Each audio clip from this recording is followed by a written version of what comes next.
Bonjour et bienvenue à toutes et à tous dans cette nouvelle vidéo. Avant de commencer, je tenais à vous remercier pour votre soutien. Les petits messages sympas, ceux qui donnent un peu de leur argent, ceux qui donnent un peu de leur temps. La chaîne YouTube vient de passer les 20 000 abonnés et le compte Instagram est lui à presque 2700 abonnés. Merci de me confier vos instruments en toute confiance et du coup de me permettre d'avancer dans mes projets. Bien, voici la dernière vidéo de la fabrication de l'Imperium de Nono. Je vais terminer le corps, faire la finition, l'électronique, monter la guitare et la régler. Je finirai par l'envoyer à Nono pour qu'il puisse en profiter. Dans la vidéo précédente, j'ai fini le manche. Je peux donc m'atteler à finir la fabrication du corps. Maintenant que le manche est terminé, je peux le monter sur le corps et m'en servir pour aligner tous mes éléments. Un réglé plaqué sur les côtés du manche et je trace mon prolongement.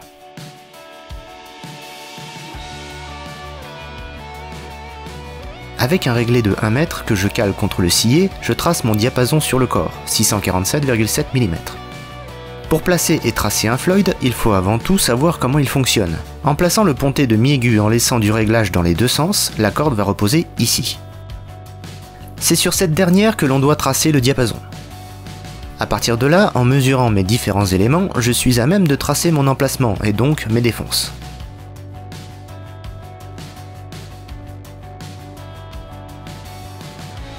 Je trace l'emplacement des deux inserts de support, c'est le plus délicat si vous ne voulez pas avoir un Floyd de travers.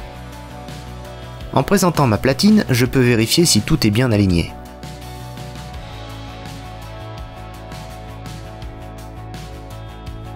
Le diamètre des supports correspond au devant de la platine du Floyd. J'en déduis le placement des trous d'insert. Je mesure mon insert pour savoir à combien je dois percer. Mais je teste avant dans une cale.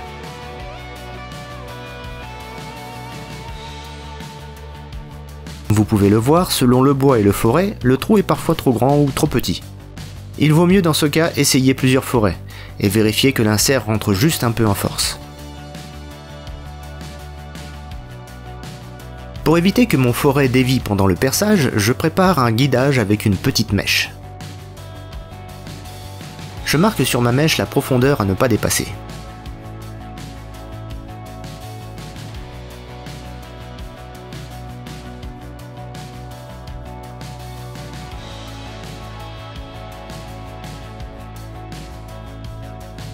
Je peux faire mes défonces petit à petit en testant avec le Floyd en place pour voir si tout fonctionne bien. Un trou au fond me permet d'avoir un repère au dos pour ma défonce arrière.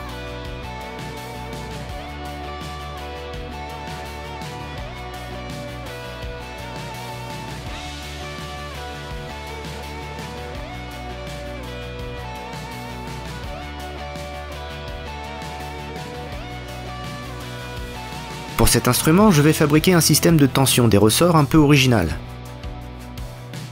Je le prépare en incrustant une pièce de bois dur. J'attaque la défonce électro. Je trace son emplacement avec un gabarit papier. Je fabrique alors tous les gabarits en dur pour faire les défonces.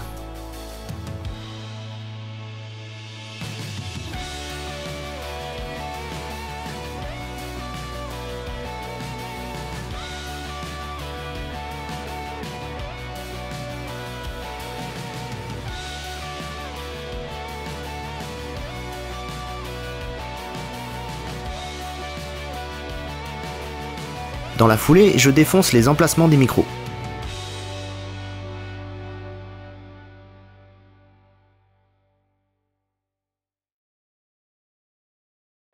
Maintenant que les défonces sont faites, je finis de donner forme au corps. Je trace le chanfrein stomacal et brachial. Un quart de rond sur les arrêts du corps et je peux dégrossir mes chanfreins au disque à lamelles.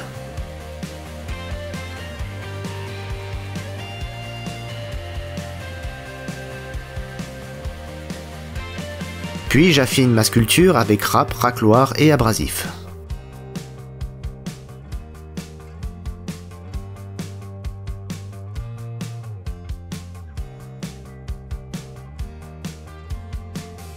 Je termine la mise en forme du corps avec un ponçage général au grain 120.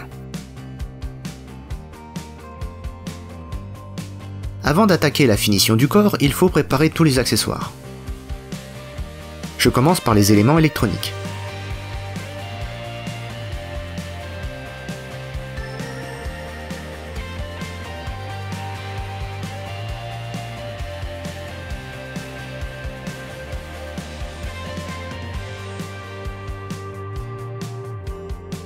Je prépare la fixation des micros, ce sont des sanguinaires modèle signature de Nono, fabriqués par SP Custom, qui bobinent leurs micros à la main en France.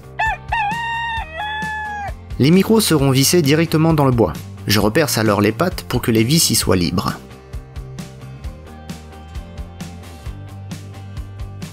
Je place les micros, je les cale en place, et je marque mes trous en me guidant avec les pattes des micros.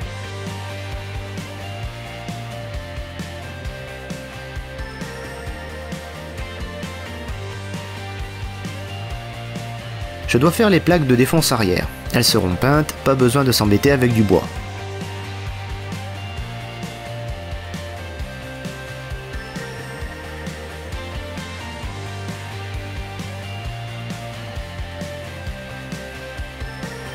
J'incruste d'abord les aimants dans le corps avec une goutte de cyano. Puis je recouvre le tout d'un plaquage de bois.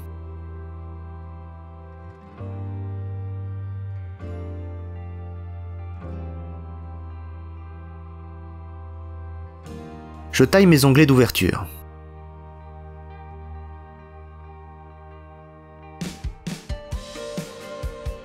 En présentant mes aimants de plaque, je suis à même de marquer leur emplacement en mettant dessus un peu de Posca blanc.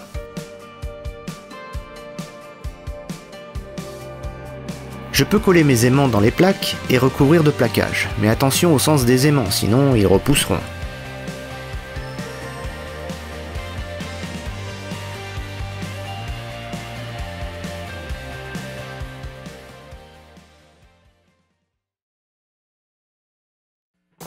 Je peux commencer la finition. Je passe d'abord un vitrificateur sur le bois nu pour le sceller. Une fois sec, je l'égrène. Puis je prépare l'après-garnissant pour un fond bien lisse et propre.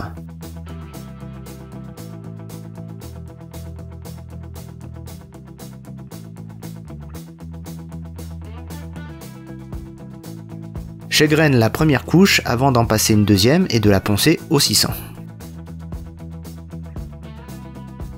Une fois mon fond parfaitement lisse, je peux passer une sous-couche noir mat pour uniformiser et avoir un rendu au top pour la métalliser par-dessus.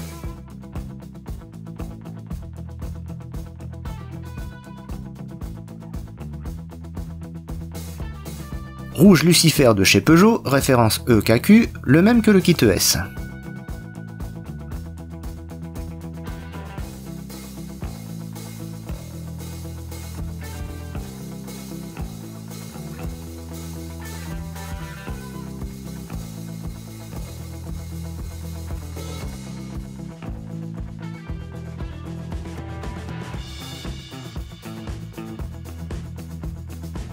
Je commence alors à vernir avec un PU Ultra High Solid, pour protéger ma peinture et donner de la profondeur à ma couleur.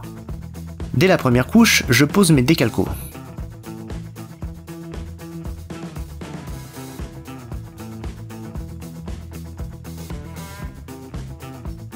Je dépolis entre couches et je monte jusqu'à rattraper l'épaisseur de mes décalcomanies.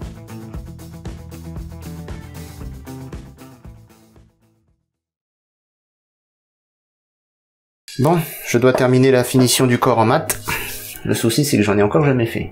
Je vous cache pas que je suis pas très à l'aise. J'ai déjà fait plein d'essais et c'est pas évident. Faire une finition mat, ça demande une préparation vraiment drastique. Vous ne pouvez pas retoucher à la couche de vernis après l'avoir passé, ça doit être parfait, brut de pistolet. Donc aucune poussière, aucun défaut. Après une couche de PU mat passée en voile, j'ai réussi à avoir ce résultat. C'est très joli, ça donne un aspect anodisé avec le métallisé en dessous.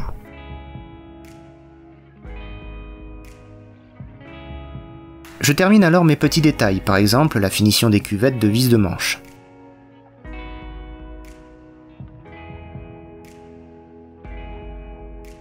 Je blinde mes cavités au graphite comme à mon habitude.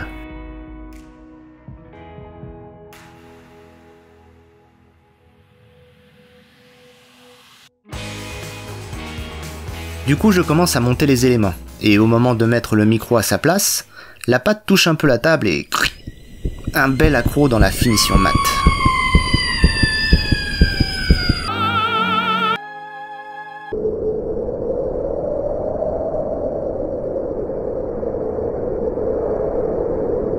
Ah, Ah, c'est bien gentil de passer qu'un voile de vernis, mais le problème c'est qu'avec ce mat, il y a tout simplement pas assez de résine avec les grains pour faire une couche suffisamment solide.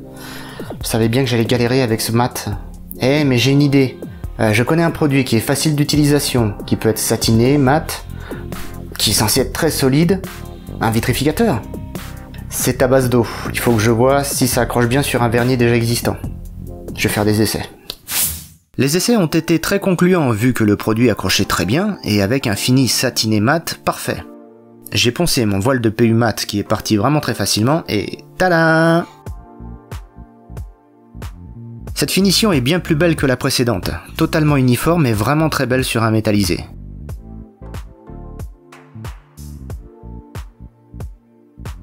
Bon, c'est un produit intéressant. Là, il est dans un pot en verre, mais c'est un vitrificateur ordinaire, style V33 pour parquet. D'ailleurs, c'est celui que j'ai utilisé pour sceller le bois du corps avant la finition. Moi, à la base, je m'en sers pour fixer les champs du médium, par exemple, ou pour juste avant de lui faire une finition. Je l'ai dilué à environ 35% d'eau pour le passer au pistolet. Alors au début, en le pulvérisant, on a l'impression qu'il est plein de bulles, plein de défauts, plein de grains.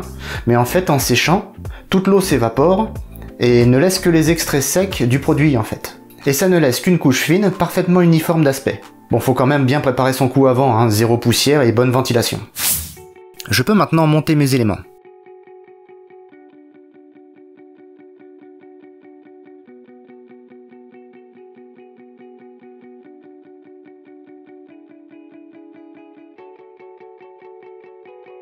J'attaque l'électronique, je commence la prise jack que je câble avant de la poser en place.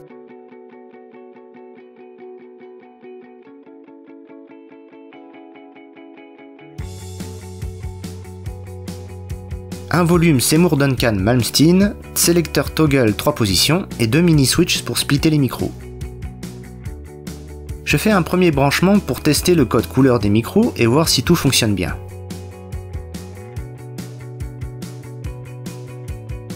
Mais pour tester, je dois finir de monter la guitare. Je commence par le Floyd qui reçoit son Detuna.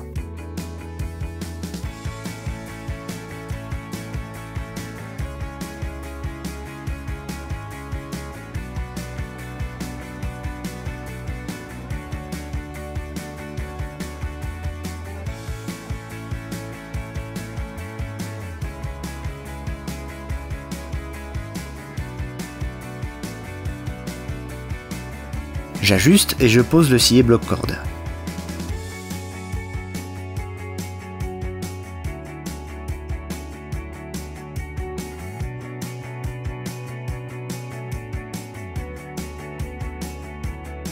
Comme sur la Ulienne, je fabrique un presse-corde plus discret juste derrière le scié. Je le prépare et je le peins en noir. Pendant qu'il durcit, je m'occupe du système de tension des ressorts de Floyd. J'ai réalisé un écrou de serrage à encoche en laiton. Un morceau de tige filetée de 6 mm en inox fixé sur ma barrette de bois dur précédemment incrustée, et l'écrou vient pousser la griffe originale en une fois. Je fabrique une petite clé pour serrer l'écrou facilement.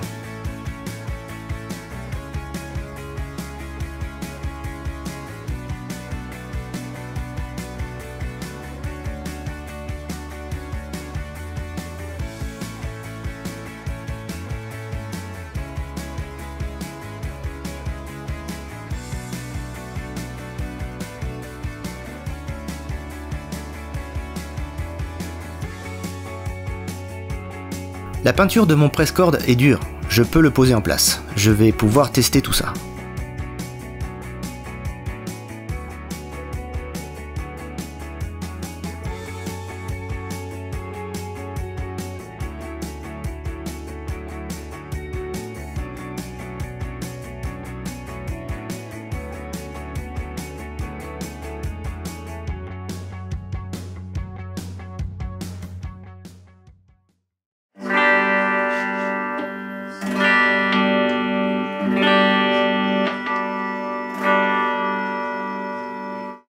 Impeccable, je peux finir mon électronique au propre.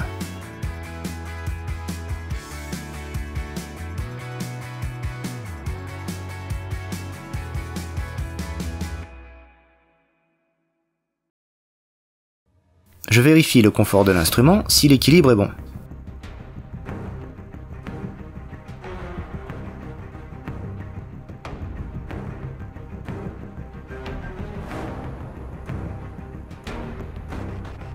dernier réglage d'action, compensation au chevalet, justesse.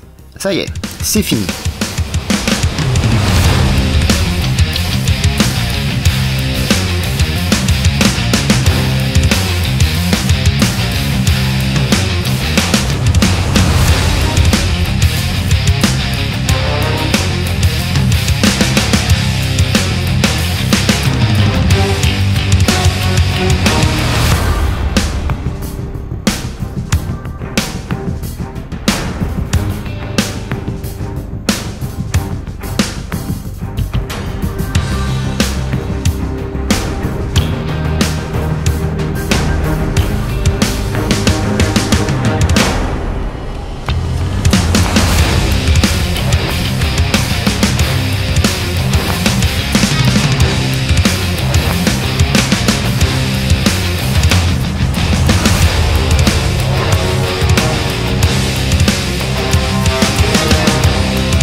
Bon, c'est pas tout ça, mais faut envoyer sa nouvelle guitare à Nono. Je récupère l'intérieur d'origine du hardcase de la Ulienne pour y blottir l'Imperium.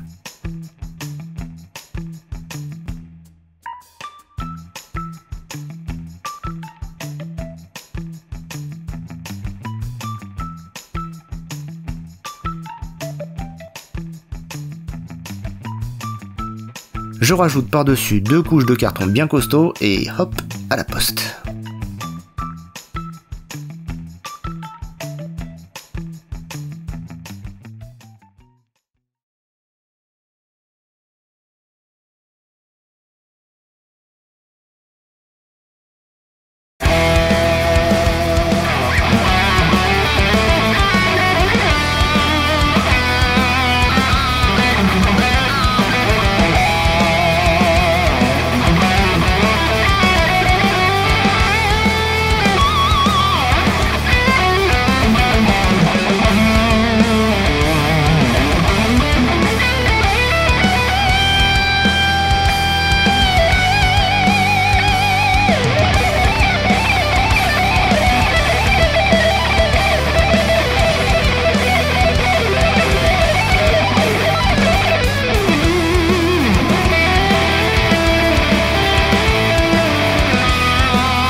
Qu'est-ce que vous voulez rajouter à ça? Quand j'ai vu le clip pour la première fois, je suis resté l'œil humide, le sourire béat et des frissons dans le dos pendant 3 minutes 25. Je savais que Nono avait un feeling certain, c'est d'ailleurs ça que j'aime chez lui, mais là ça m'a retourné. Voilà, il vous donnera son avis plus en détail dans sa propre vidéo, je crois qu'il a plein de choses à vous dire.